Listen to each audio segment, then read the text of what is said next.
Always remember, the opinion you follow should be your own. Just consider the things stated here to be a second opinion from a complete stranger online. You know, Mike, I wanted to start things off about what just happened in Canada. Did you hear about what happened in Canada? Because I think it should make every first world government take a hard look in the mirror. We had a group of current and former Canadian troops, men with real training, allegedly plotted to seize part of Quebec. Now, we're not talking about online fantasies or fringe message boards or something like that. We're talking about stockpiling weapons, conducting military-style training, and preparing for armed rebellion against their own government. Now, it failed, but I think it raises the question, could something like this actually succeed, not just in Canada, but somewhere else? And if we're being honest, Mike, the United States might be the most vulnerable country of them all. So my question is, could something like this actually succeed, not just in Canada? Could it not just succeed, but somewhere else? You know, if they hadn't been arrested, if they hadn't have been found out, could a city or a state or a country that large with police departments and Coast Guard and other things, could there be an uprising that would be successful? Well, first off, happy Friday to everybody out there. And I actually, maybe it's because I'm south of the border and not north of the border. I didn't hear anything about this in Canada. So let me briefly run it down to you, Mike, so you're not just. You said this is in Quebec. Was this related to, say, sort of the separation thing that Quebec's been trying to do for years, or? Kind of, but that's through the formal government. This was kind of like a militia. They were reportedly former or currently military personnel. Authorities say they stockpiled a significant arsenal, so significant that they don't want to give details about it.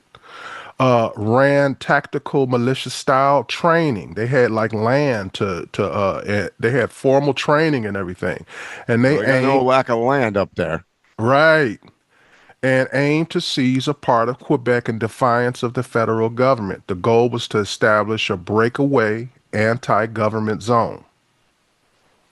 So, and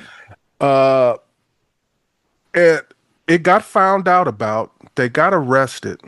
Yep. But my thought process is, what if they hadn't have been found out about? Is it possible for you to put together a group and overturn a country or a city or a province or something the size of a Quebec or a Seattle or a Mexico City or something like that? Okay, so let's just look at history for a second, Phil. I would say the answer to that question is a definitive yes. I mean, think about this. We have coups going on all around the world all the time. Mm-hmm. We're a bit immune to that in North America for sure. But if you take any region, let's say in Africa as an example, this kind of thing is going on all the time. In fact, I can name off the top of my head probably 10 or a dozen countries that it's happening as we speak. There are various sections of the country, some like, more famous, like Somalia as an example, that have been like that for 25 years, right? So they're run by militias, just like what you're describing here in Canada, where it's a group of people that arm themselves and decide they want to take some land. Now, in the case of a country like Somalia or parts of Yemen or parts of Nigeria and shit, when I was traveling through Niger and Mauritania, the list goes on and on. Though it's a lot easier to accomplish, right? Because they don't have very strong central governments, for one. And then two, they don't border the United States of America, right? So, we like to consider ourselves, I mean, this is up for subject to debate, I suppose, but we like to consider ourselves, quote, a first world country. So there's more checks and balances in place for this stuff. But I'm not going to lie to you when I tell you that, and you have, Phil, as well, driven through parts of the United States. I mean, I might as well call out one region I've gone through. If you take way far northwestern Montana into Idaho as an example, there are some places out there that there are very active militia groups that have lots of land because there's not a big population base, and they could very well be plotting to do that stuff. Now, do I think it would be successful? Maybe temporarily in a place like if they wanted to take over, a couple towns in northern Idaho, possibly. But, do I think that they're going to successfully go into Los Angeles or somewhere? Not currently. However, that's not to say that a large country or a strong country can't be infiltrated like that. And usually it starts with the military, because they have training and they have accessibility oftentimes to firearms and weapons and various things. And they have a very definitive structure, right? So they have command hierarchy, if you will. So if you've got a, quote, leader that decides that he wants to go against mainstream, whatever's going on in the country that you were talking about. Let's talk about America.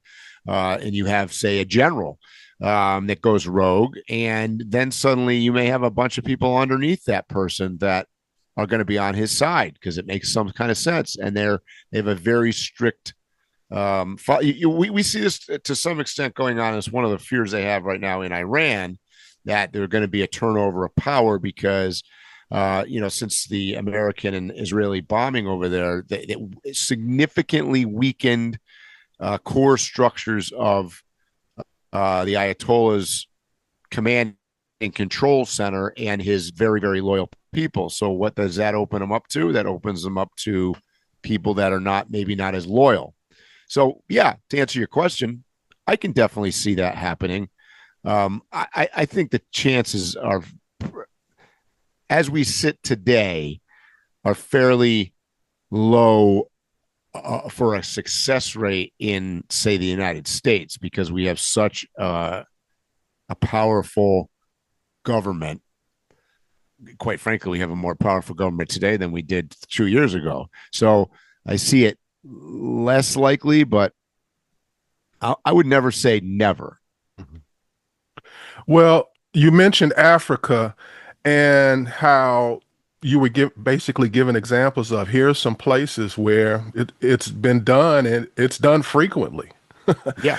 But one thing about those uprisings or coups that go on in Africa, at least from my observation, is I don't even really consider them coups. I believe for the viewer, they're a coup. But let's say we lived in Africa, Mike. Yep. And I'm just Joe Blow. There is no way that I can get enough military hardware together to overturn my little country. Right. What generally happens is these countries have 2 or 3 warlords. They are actually military. They may have even been part of one of the other militaries and broke off. So, and then they never usually try to stake their claim until they have made some kind of deal with a country that's contiguous with them, or they get a deal with like Russia, America, or China to back them as the new leader. The point that I'm getting to is, yeah, they have a lot of coups and overturns and stuff like that, but they do them generally, if you read between the lines, with a much bigger power behind them. Yeah. So they really can't do it themselves. I mean, once you leave America, it's hard to get a gun, let alone any of this other stuff. Mm-hmm. When you hear about they got missiles and drones and all of that stuff, one of the big three, Russia, China, or America, has provided that ammunition. Typically, yes. The reason why I only asked you about the feasibility and the success possibility of putting something together like this in America is because it's the only place where I see a small little bit of possibility that we could have something like that happen. And the main reason is a very startling statistic that I disagree with, and that is that there's over 400 million guns in civilian hands in America. That's far more, I mean, like astronomically a big number compared to other countries. And I challenge that number. I think it's much higher. I think it's a minimum of at least 50%. And if it's my guess, it's over 100% more out there. I'd buy that. In my It's life, not only that, Phil. You're right. We have more rights. So we have the right to have those firearms. We have the right to acquire shit. I mean, I'm driving around. I'm sitting in a military vehicle right now. The government sells vehicles, military vehicles, Humvees and LMTVs and tanks that have been decommissioned, and you name it, you can get stuff. Particularly from foreign countries, you can definitely buy that stuff. Mike, I don't want to mention the city because it's a neighboring city to me. But I had some friends invite me to sit down and discuss at a police department about putting together an event. They've got like a room for people to, have like community. It's a community room. Yeah. But you can see right through the window, they got a tank in the garage. Yeah. Yeah. And this is like, bro, this is like a little country town. People sell blueberries and stuff like that. I've got friends that own tanks. Right. Oh, yeah. No, I know. It's not illegal. No. You can buy stuff, particularly from Eastern Bloc countries. Shit. I mean, I was just watching on TV the other day on what's the guy that does the auctions or the pawn shop guy in Vegas. He had somebody had come in wanting to sell a Russian fighter jet for real. That's crazy because it's legal. It's totally legal now. Obviously, these things have been disarmed and whatever else. But here's the thing that is even more important, Phil, I think, than our access to stuff. We have money. So what happens if somebody that has a lot of money, like if I've got millions and millions and millions of dollars in a bank, you don't think I could recommission a fighter jet? That's sure true. I could. Right? The other thing to me, Mike, is I don't know how to put it into we have a culture of dissent, militias.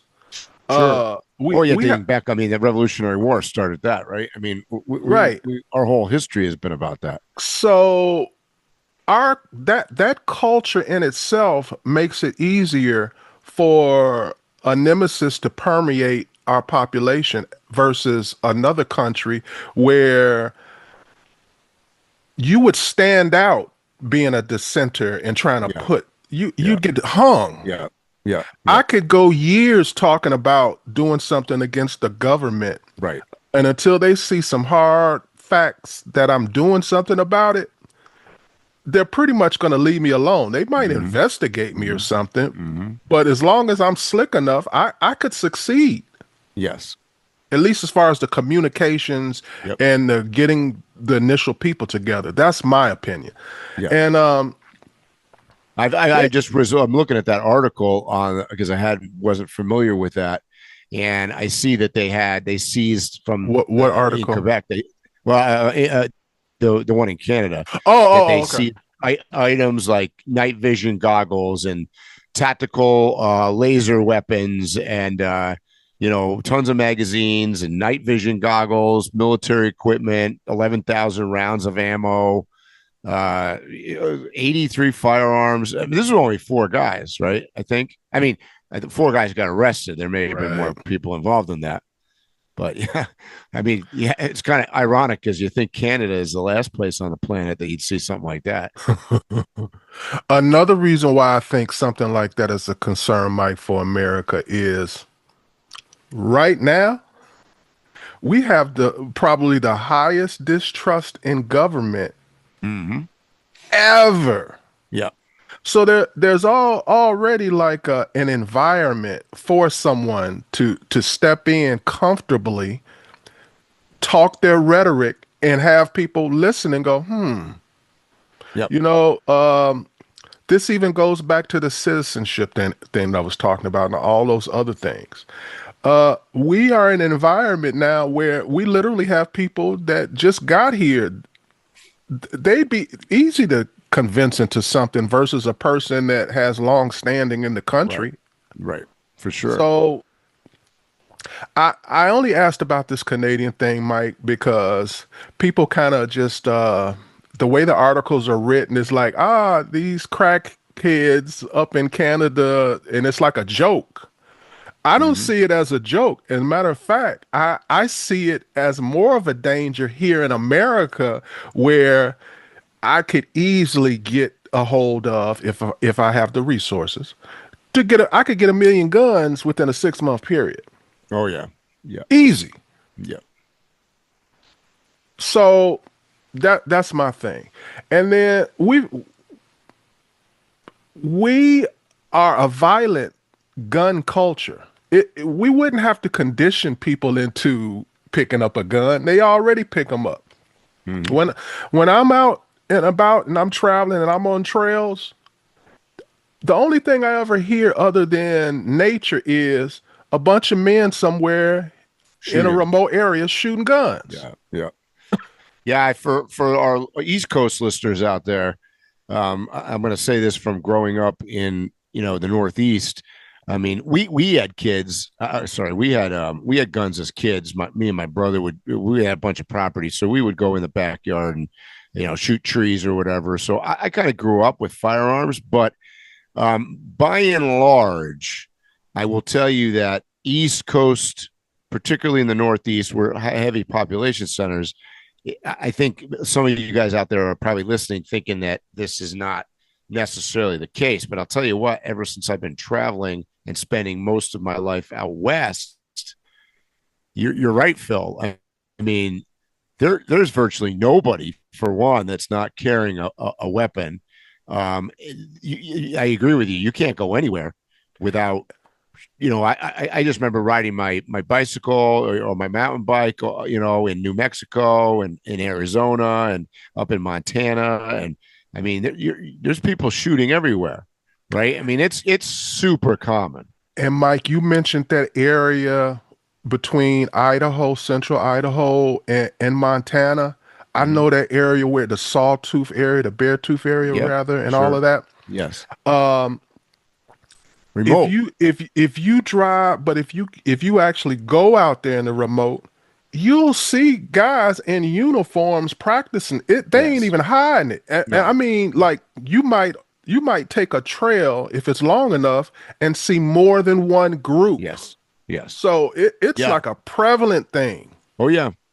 Yeah, for real. Then they'll like come into town for lunch. Right. Yeah. and everybody know who they are and where they just came from. And sit at the diner with their firearms. Mm-hmm. Yep. Next to the sheriff. Right. Exactly. I know the whole deal. Yep. Yeah. So Mike, I was thinking about this past 4th of July weekend. All across America, big city parks, country fairs, small town parades, millions of families gather to celebrate. But as you know, behind the fireworks and the flag waving, right now in this America, there's this unspoken tension we all feel now, a sense that Something could go wrong at any moment. We've seen the headlines, mass shootings at concerts, festivals, parades. And it's not if anymore, it's when and where. So, Mike, picture this. An active shooter opens fire at one of these events. Total chaos. But instead of waiting for officers to navigate the crowd, an armed drone already in the sky tracks the shooter through heat signature and movement. It locks on, and with the press of a button, threat neutralized. Fast, precise, minimal casualties. Now, Mike, we already use drones for surveillance, and the military already uses them to kill targets. And back in 2016 in Dallas, that was the first time that they used this stuff to kill somebody in our country. And I can't pronounce the dude's name, but we have also used a drone to kill a U.S. citizen abroad. So, because there'll be people who be like, oh, no, that's impossible. There is precedent. There is logistics. There is everything set in place for this to happen.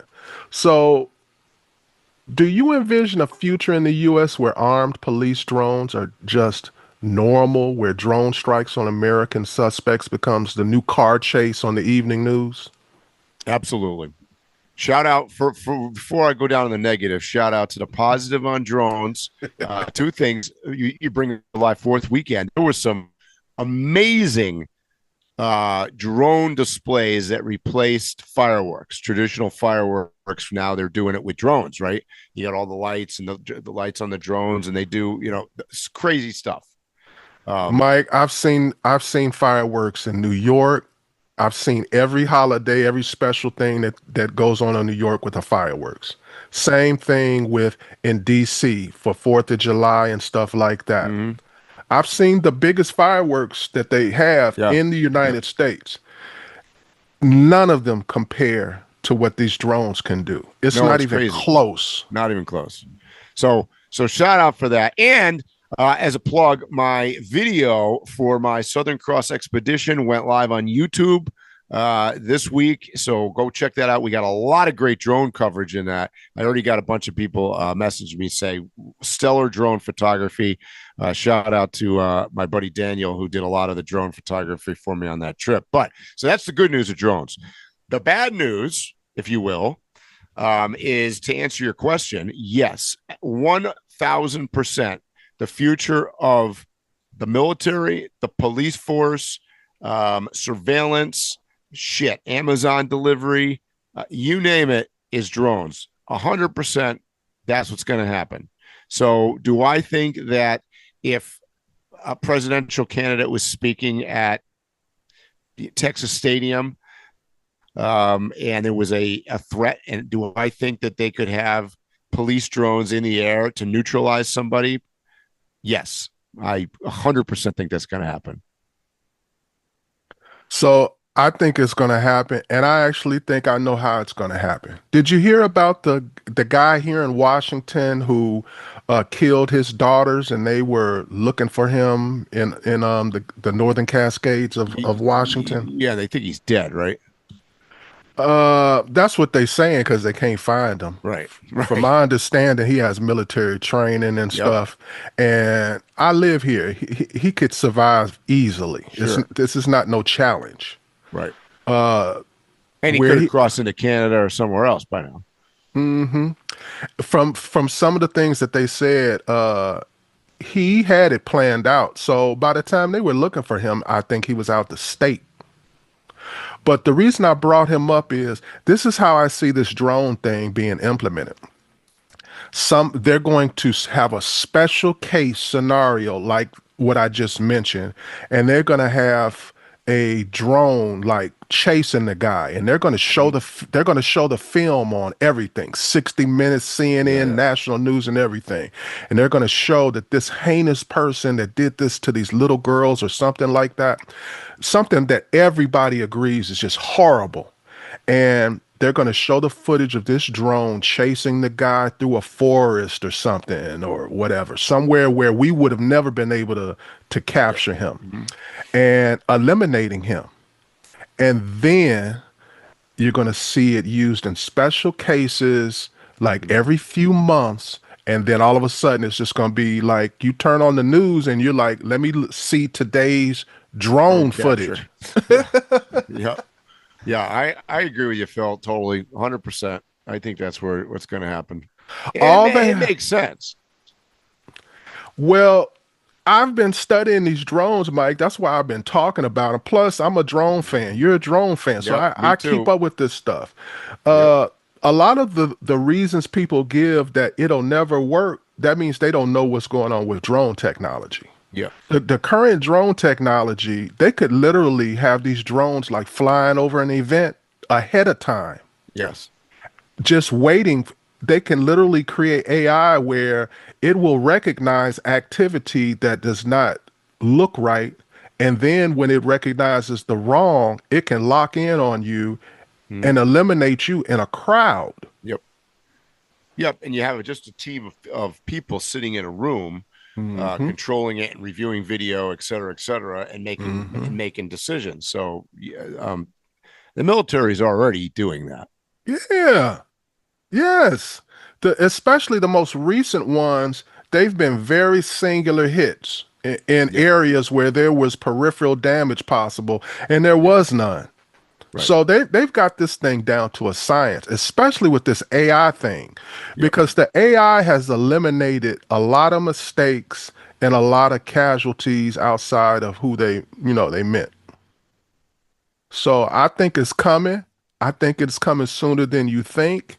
I'm just waiting for that first show that, like Yep. I'm waiting for that first time you see it on the news and where everybody's cheering. It'll happen.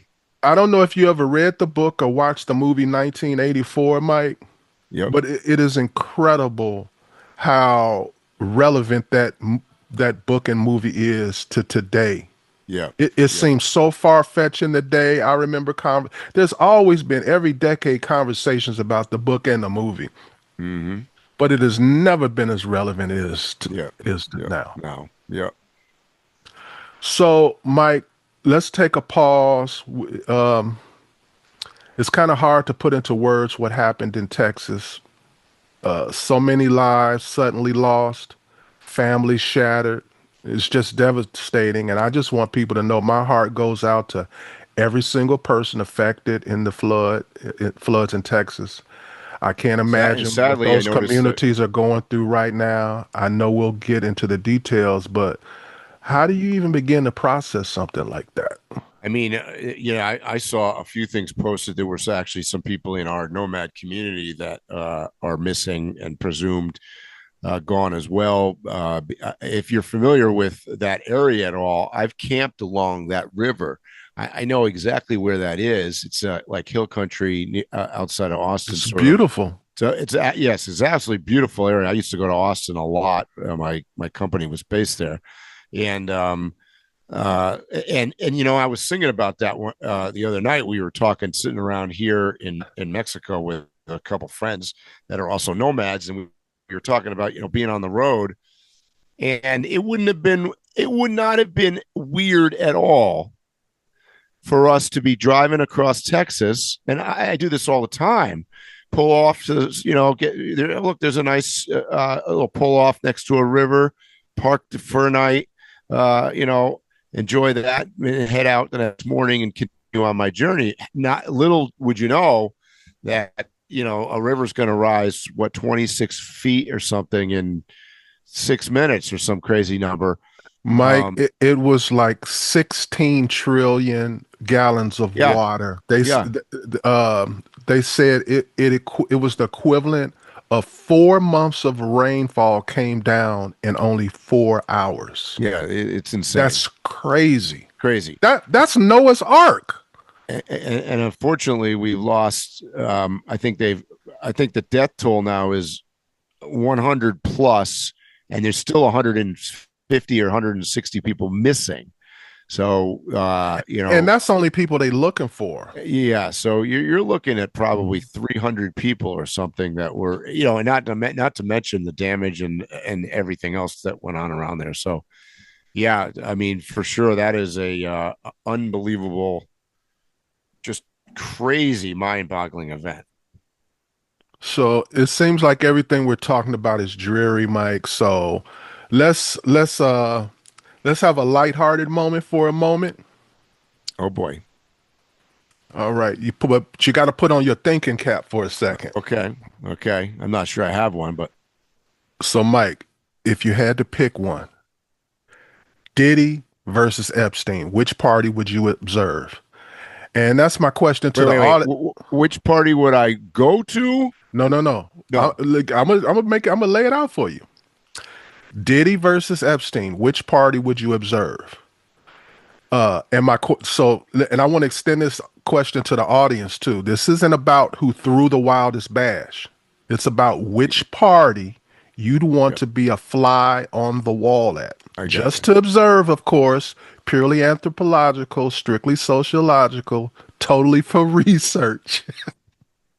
So, Mike, if you had to pick one, Diddy versus Epstein, which party would you observe? Oh, Jesus, I wouldn't want to be anywhere near either one. I'm going to put that out there right away. However, that's why I made it clear you're not participating. If I had to choose, I think I'd pick Epstein because at least I'd be on some tropical island. I like the location better than some of the Diddy parties. Like I have no interest in being in some hotel in Vegas. So the kind of the way I'm looking at it, Mike. Did I get out of that answer? Yeah. If I go to the Diddy party, I'm going just to see what proclivities people have that I'm not aware of. That's the only reason I'm going. Mm-hmm. There's not much more you can do at a party that I haven't experienced or seen as far as food, visuals, and celebrities and stuff like that. So the only thing that I'd be like, oh, people are into that, huh? Oh, more people take that drug than I thought. So that's the only interest I have in the Diddy one. With the Epstein one, I get to see how actual movers and shakers move. Mm-hmm. So I feel like I'd actually learn something. So I'm picking Epstein's party. Because this is for observation. By the way, Phil, you said we were going to be more positive. I'm not sure we're going positive here. That would have been if would I rather go to Disney World or Disneyland? I tried, bro. You tried. You tried. I'll give you that. Yeah, I give you that. All right, so back to our regularly scheduled programming. Mike, do you think so? You know, Russia stopped the ceasefire. They've been bombing the hell out of the Ukraine. Yeah, it's gotten worse. And Trump has decided, okay, I'm about to start refilling these orders of military equipment to Ukraine, and he's backing their support. So my question is, will there be peace between Ukraine and Russia?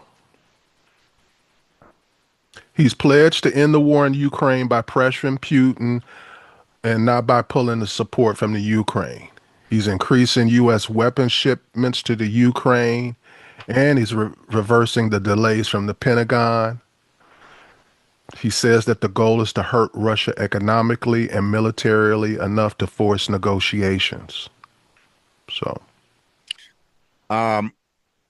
this is not humanitarian sounding, but this situation ain't humanitarian. No. Yeah, you're for sure. But the Ukrainian-Russian war is one of the best things that's ever happened to the United States militarily in the history of the planet. I believe it's in our best interest to never end the war. That it should that they should go on forever. And the reason I think that the top military people think that is because, for one, it's good for business. Yes. Two, it is weakened to our number one adversary for many years. Russia is incompetent, weakened, and will continue to stay that way for as long as this thing goes on. I think that, truthfully, there's very little commitment to Ukraine other than the fact that they're the pawn in this, and yes, we get to supply them with stuff to keep Russia weak. But do we really actually care about Ukraine? I don't think so. And I'm going to go a step further. I don't think most Americans really care about Ukraine, nor do I think I don't even think most Americans know where Ukraine is. So you know, and let's go back to the before the war started, or even before Russia invaded originally. Ukraine was not a good egg either, right? So that it was a country that was super crooked, ranked up there very high on the bad places for human rights. Zelensky ran. He wasn't any perfect human being either. His background was actually kind of similar to Trump in a sense that he was like a TV guy and a comedian and an actor. And um, where I'm going with this is that, I mean, Trump might say that they want to end this. I don't. I think his military guys are saying no. Let's just keep them fighting, keep them beating on each other, and even better now, we've sucked in North Korea, so now they're sending a whole mess of troops from North Korea over there, weakening North Korea too, because they're all dying, right? Every time they send 5,000 troops, 4,000 of them die. So, it's also successfully. I don't want to say it's taken China out, but it's done a lot of damage to China for in a couple of ways. Number one, China has realized that they're not capable or willing to do anything with their thoughts of taking over Taiwan or the China Sea or any of that stuff. I think they've realized that they're going to lose, and they don't have the power to do anything about it. And their economy is not done very well. And on top of that, the latest I've heard is that his what's his name, Xi or whatever, is on shaky ground in China as it is. Like they might just take him out altogether. So I think this Ukraine war, from an American standpoint, is a home run. And I get that does not sound remotely nice, humanitarian, or whatever, but that's reality. Well, Mike, what I got to say ain't too humanitarian either. First, I agree with everything that you said, as stated, wouldn't change a thing. But in addition to that, another benefit to the U.S. and the military is there's the possibility of World War III with China. I hope it doesn't happen. But there's that reality. We are literally getting practice.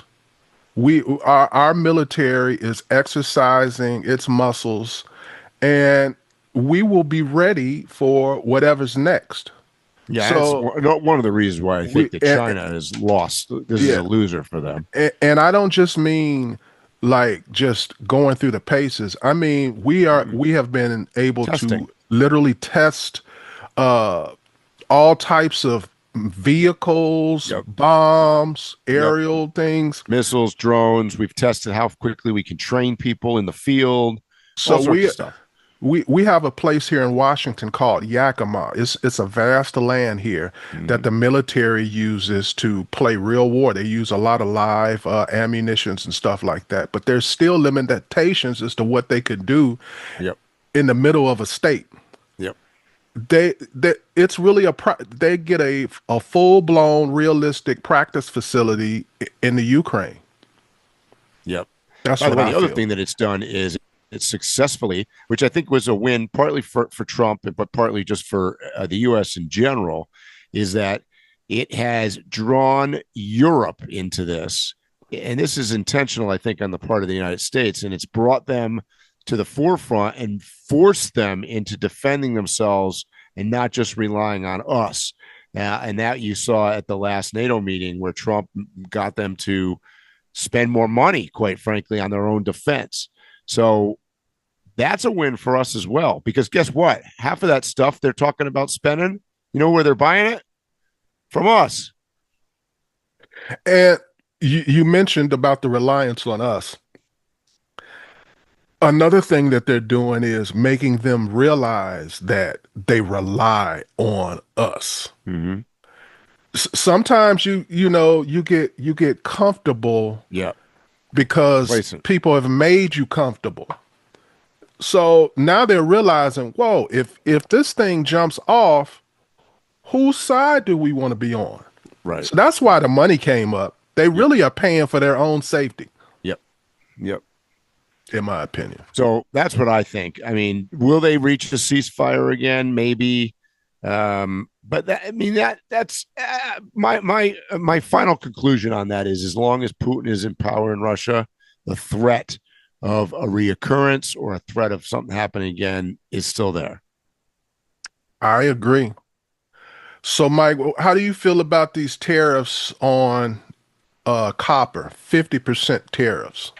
President Well, Trump on Wednesday affirmed that the United States will levy 50% tariffs on copper imports starting August 1st, following through on an earlier statement that he would target a key metal use for semiconductors, lithium-ion batteries, and renewable energy I feel the technology. same way. I think that that Wall Street feels on this.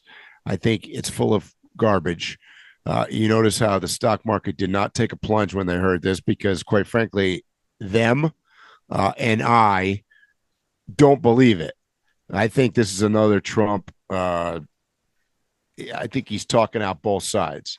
I mean, he pretty much announced this and then delayed it, and then whether it actually happens or not, I don't know. I'm not a fan of the tariff thing. Um, I just think not. I think specifically with the minerals and things like copper and stuff like that, it's going to be harder to use these tariffs on other countries because, like, the other things that are getting tariffs are basically American companies that go get their stuff manufactured other places. It's Mhm. easy to keep up with that. Yeah. But we're talking about, who does this affect? This would affect something like an Apple, Right. who uses large amounts for all of their Yep. Yep. electronics. Yep. You don't think that they can't work out with a country? Okay, well, the tariff says 50%, but so sell me it for this and we'll do they'll do just what we've been complaining about with China. They'll make adjustments with the numbers to make it look like 50% Yep. tariffs. Yep. That's what I think. Yeah, and I think a lot of it is just it's grandstanding by Trump to try to get he's trying to get some of the business players in line. And I get it. I get I what they're don't think trying to he do. can on this one. I agree. Yeah, I don't either. Oh, by the way, one of the We're not tariffs he talking announced was about on Japan. we're not talking about toys and consumer drones and stuff no No, more. We're right. talking about the No, foundation of everything with these natural shit you need. resources. Main Right. ingredients. And these things are controlled by the top Yeah, companies, the 1%. yeah, it's a They're not commodities having that, market. man. No, Exactly. yeah, Commodities is totally different. totally different. It's the basis for stocks. Yep. That's why I people think usually don't succeed in stocks because they don't understand commodities. like we talked about in the last podcast though this story will probably go out the window in 10 minutes. The one thing about Trump is it's like he's had, like, I don't know, 3 weeks, or let's call it, of winning, right? Almost everything that he's done has been a winning thing. He's got some winning things from the Supreme Court. He's got one in Europe. He won against Iran. Why? There's one problem with this guy. Every time he wins too much, he's got to do something really stupid. Is it just me, or is he like, yeah, there's too much winning going on here? Let me do something really dumb, like put tariffs on Japan. Mike, Oh I'm sure God, you remember this term, crazy as a fox. yeah, If I come off, no matter who you are, you can only win so much, and then you have to either be humble or well, he ain't going to be that, act like it's a mistake and it's just working out for you or something. right? Yeah, So I believe it's part of his game, a part of the semantics of everything that he's doing, to throw people off, because you still till this today have people saying He really don't know what he's doing. Oh yeah. He isn't strategic, yet it seems like he gets everything done he wants done. Yep. So I think it's all just theater. It's professional pot stirring, and he's good at it. And he puts smoke screens up, and he's creates chaos and creates a news cycle. And we've talked about this, and yeah, it's super successful. He gets his enemies to Scramble, fight BS battles while he's winning a real one. right? Yep. And the Democrats seem to always fall for that, man. I tell you. Mike, do we live in a democracy? Democracy, according to the definition, is a form of government in which political power is vested in the people or the population of a state. So I ask you again, do we live in a democracy?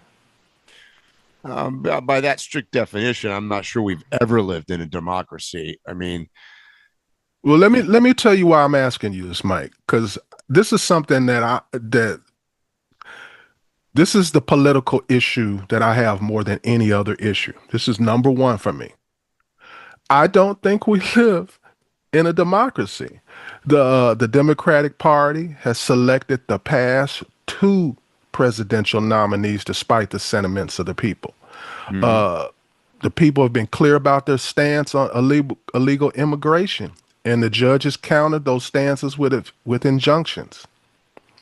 And I'm picking on the Democrats, but the Republican Party, I can lay out a laundry list of things identical that they're doing. If you in the Republican Party right now, under Trump especially, if you don't toe the line, they get rid of your ass. they get rid of you. So that's where I'm coming from. Do we live in a democracy? And damn, you went right for the for the throat on it. I agree. Have we ever lived in a democracy? So this goes back to, Mike, what I'm always telling you about my basic theory about government, especially U.S. government. It's all cinematics. It's all visuals and audio for you to believe that you really have a say in this thing, so that there's no rebellion. That's the only thing. We have to make them feel like they have some kind of choice so that they don't go crazy, especially with all these 400 million guns. We live in like a sort of like a capitalistic democracy that could be defined as becoming more and more like an oligarchy. Because I mean the greatest transfer of wealth in the history of probably the world has happened in the United States over the last 30 or 40 years. So, and it's definitely been transferred to a bunch of oligarchs. It's not that dissimilar to, say, Russia. And we paint the picture better, but maybe we're more early on in that transformation. But I think that money talks. Look, in America, it's a democracy until money or power gets involved. Yes. When one or both of those things get involved, and they're usually tied together, the guy with the most money or the most power is going to win. I agree. I agree. And there's usually sentiment for that person to win. It's usually easier for them to get people to back them because people feel like if you got the money, you've proven that you know what you're talking about and you're right. Everybody wants to be on the winning kickball team. So you're going to pick the best people to be on your kickball team.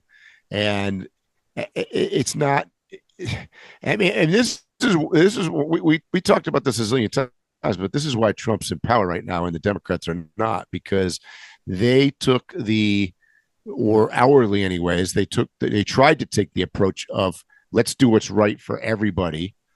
Let's think about all these fringe groups that are undervoiced or need our support and all this other stuff. When at the end of the day, that's not where the power or the money lies. most of the people are like, I don't want to be on that team. That sounds like a loser team. I don't want to play kickball for those guys. I want to play kickball for the winning team over there. Right. So at the end of the day, I mean, the guy in power is the guy that picks the right battles to fight. And, You are right currently talking about the reason or the cinema that I talk about in politics. The reason why people don't vote in their best interest is because we have been taught to think we are something more, or we can be more, we can be part of the 1%. So why would I vote against them when I want to be them? And mm-hmm. America keeps teaching me that if I work hard enough, I can be one of them. It's fundamental to our culture in the United States is the American dream. That's the fundamental basis for what you're talking about. What's it called again? The American dream. And you can't. So those people that are going to vote for the oligarchs and are going to vote for the guys with the money and the power are going to vote for them because they, even if it's the smallest shred of the smallest chance, feel like that could be them one day. And that small part of hope, I call it the hope and pray, is why they're going to vote that way. They're not going to vote for the guy on the other side here. It's not enough people that want to go and vote for the guy on the other side that says, let's take care of everybody. Let's bring it. This is like what's his name in New York City, Modami or whatever. He gets a popular support. He's well spoken. We talked about it. He gets that emotion going, but at the end of the day, and he could win New York City, maybe, who knows?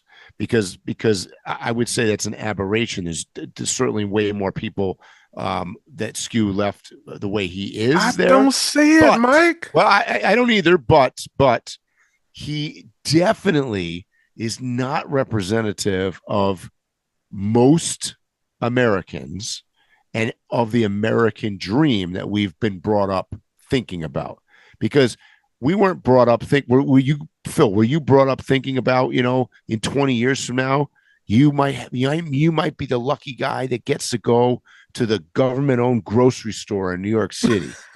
Fuck no. Nobody dreamed that, right? Like, you're not ever dreaming that. Mike, let's all dream to like knee level.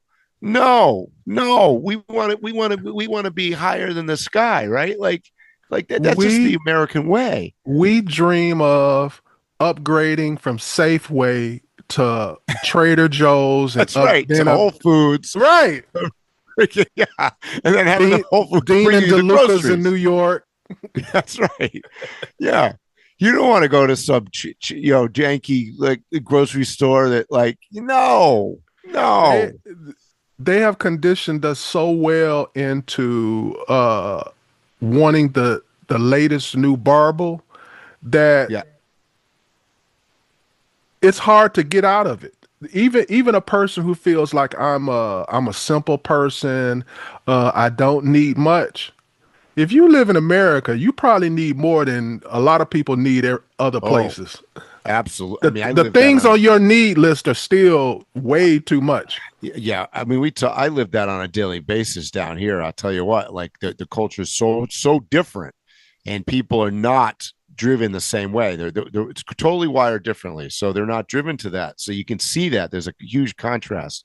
And I feel it when I go back to the States. I can feel that difference. And it's a real thing. It's not fake. And by the way, to talk about, we'll go back what you were saying about messaging. This is both parties, by the way. I'm not targeting one part or the other, because, when I talk about oligarchs, the Democrats are an oligarchy as well. I mean, come on, they're run by the rich and powerful to some extent, more so than the Republicans, ironically enough. So it's both parties. Even though you got a guy like I was just talking about, Mondami in New York City, that's running on that platform, which is, by the way, why he's not even popular in his own party, because George Soros He ain't gonna go shopping, or his son who just got married to whoever. What was that? Fox News person or something? I can't remember who he married. No, he got married to the other. Oh yeah, can't make this shit up. He got George Soros'. Did you see this? George Soros' son got married to Hillary Clinton's Huma. What's her name? Huma Abedin, whatever her name is. That her. I'm waiting for you to play with these names. I can't pronounce them. So you Huma, you're just gonna make me screw it all up. Huma Abedin or whatever the hell her name is. Yeah. Anyways, he got married to her. She was the ex of Anthony Weiner, the guy in New York City. You're talking about a small world. But here's my point to this whole thing. They're all wealthy as shit, right? So you're talking about Soros' son. You're talking about the Clintons. You're talking about these people are all. This is like that. This is the oligarchy on the Democratic side, and obviously the other side is the same way. Most of these business guys, from Trump to Musk to Bill Gates to Jeff Bezos. I mean, that's who runs. I mean, if you think for a second that we're going to stand on a street corner with a bunch of signs and protest something and get somewhere. Jeff Bezos with Amazon, he got more power in. All I got to do is click on his. I mean, he could sell me. Look, I buy everything on Amazon. Look, this guy has turned my buying style into buying a bunch of Chinese junk, and he successfully managed to do it. We pay money for this shit. I'm ashamed to say it, Mike. I literally be on my phone every day, going on the Amazon app, clicking orders to follow my apps to make sure that I don't miss a delivery. Right. I know. And by the way, here I am isolated in Mexico. We do the same thing. We got Amazon Mexico down here. We got, so we're doing it here too. But and let me reiterate that he's managed to. He basically tells us what to buy. Yeah. We were talking about the message they give and how we want more in our need list. And I said, Safeway, Trader Joe. Well, the next level, I get my groceries delivered. Yeah. They literally, from Whole Foods, probably. Parts of it, yes. Yeah, see? That's right.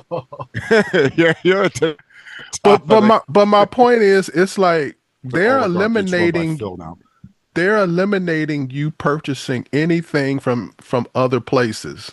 Why would you go somewhere else when you can get it right here, and we'll have it at your door sometimes in 2 hours? Yes. We got the third largest online retailer in the world is Mercado Libre, which is what we have down here at Free Market, and they're behind basically Amazon and Alibaba, and even here in Mexico, dude, I'm on a dirt road in the middle of nowhere, not with no power, no water, no nothing, off grid. That guy drives his car down here like he stole it 5 minutes before. We laugh. We order something from Mercado Libre. He comes barreling down this dirt road behind me here at 1,000,000 miles an hour. That car is not going to last more than 2 months. It's going to have to redo it. And they deliver. I can order right now in the afternoon here, and that'll be here tomorrow morning. This is in Mexico. So, man, they're telling you what you're going to. And by the way, most of it's Chinese shit, too. It's the same story. Even the Mexicans laugh about it. Everything here is from China. So for you young folks that are wondering why we're so impressed by this, it's because you guys are only seeing the leap. We've seen the whole jump. I remember Amazon was Sears catalog. And you were happy. You were happy to, if you got it within the month. Yeah, you were like, yeah. We used to when we were kids. We took the Sears catalog, which for those of you that are younger than us was like 500 pages. It's like an inch and a half, like 2 inches thick. Yeah, it was like a phone book. And me and my brother would flip to the end of it. I think it was the end, or maybe in the middle where the toy section was, and we would circle things that we wanted for Christmas. But you were circling this shit in like October, right? Like the Christmas catalog came out in like the end of September, October 1st, and you'd be circling that stuff and hoping that you were going to get that for Christmas, and you weren't going to get any clothes. God forbid. God damn, I know you didn't want no clothes. But that Sears catalog was Amazon, and you're right. Like then you'd have to order it. I don't even, to be honest with you, I think you had to call it in, right? Or did you call it on the phone? I don't even know how you ordered it. Oh, Mike, you talking about I know you had to go to the store maybe. That was considered technically modernizing it. It used to be strictly through mail. Go to the store. You remember you had you mail it. That's right. You had those some of them even had like the back 4 or 5 tear out sheets that you could use. Yes. Yes. And you mailed it to them, and that's how you order. And then if you ordered in October, hopefully it would show up by Christmas. Right. There is not an American, and probably nobody that's listening to this podcast out there right now, that would have any patience. I mean, if my Amazon look, when I order from Amazon, the first thing I do is I look and see if it's coming from the Amazon warehouse. Because if it's coming from, XYZ company somewhere, I go, I'm not ordering that. That's going to take too long. That could take 2 days. Right. Forget it. Or they're going to ship it through the U.S. mail or something, which is like, you might as well throw the item in a nearest stream. So if that thing is not coming by drone or by an Amazon truck that's blue and gray or whatever with a little quack and beep up thing on it, on the backup thing on it, I'm not ordering that. Mike, I know you've done this before. There'll be a product and it'll be, let's say the product is $29.99, and then you look over to the right and it says, but you can't get it till July 27th. So what do you do? You go down to the thing to the other sellers. Yep. And you'll pay like $1 more. Yep. Cause you're like, I'm not waiting a week for that. No way. No, I'll pay like, well, it's $3 more. That's coming tomorrow morning. Yeah, I'm in. Yeah. Yeah, I know. When I was building, trust me, when I was building this truck, on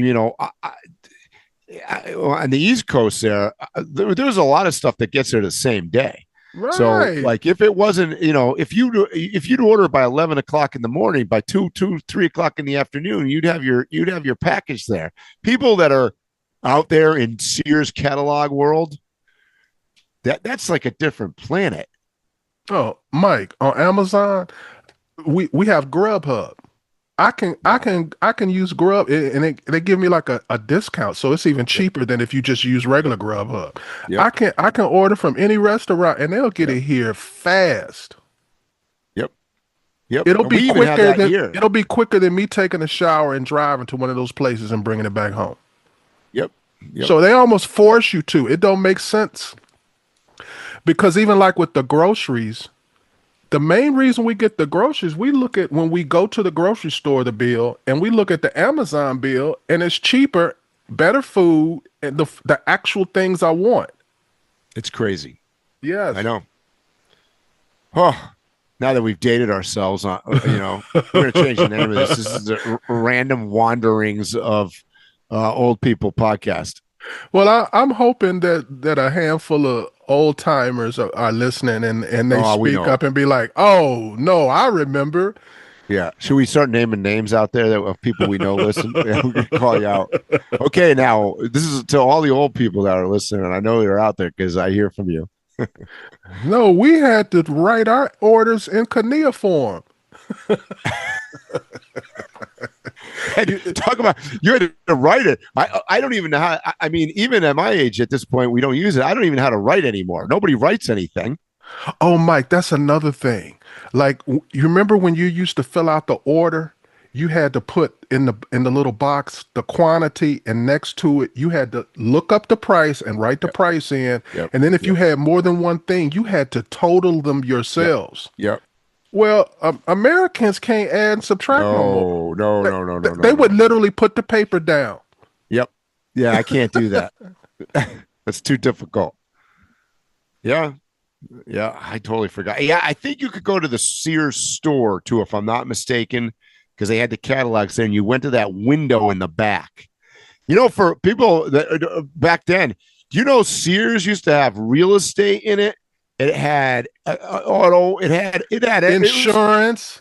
It was like a combination of Walmart and Amazon and yeah, exactly. Real estate, insurance, attorney, everybody was in house. Mike, we had home insurance, not the kind of home insurance you're thinking about. We had home maintenance insurance and basically every other week there was somebody in a van coming from Sears to either repair the dryer, the TV, something. We had that. And we literally paid like a monthly fee. It was almost like you were paying to have a helper work at your house. Talk about how much society changes. You're talking about people coming and showing up. I remember the guy in the center of our town in Grant. I grew up in Connecticut in this little town.